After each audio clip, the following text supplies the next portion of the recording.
2025 గాను నోబుల్ శాంతి బహుమతిని మరియా కొరినను ప్రకటించారు. నా దేశం కుప్పకూలుతుంటే నేను ఇంట్లో కూర్చుని చూడలేను. ప్రజల జీవితాల్లో మార్పు రావాలి, బుల్లెట్ల బదులు బ్యాలెట్లను ఎంచుకుందాం.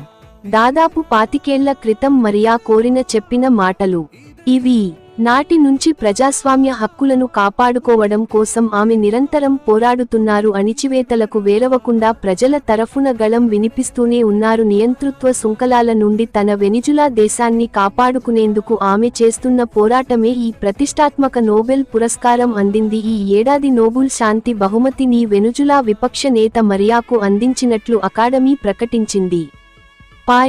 ప్రజాస్వామ్య హక్కుల కోసం డిమాండ్ చేస్తూ నియంతృత్వ పాలనపై ఆమె ఆందోళన చేపట్టారు. ఈ క్రమంలోనే ప్రజల కోసం ఆమె చూపిన తెగువ ఎంతోమందిలో స్ఫూర్తి నింపిందని నోబెల్ అకాడమీ వెల్లడించింది.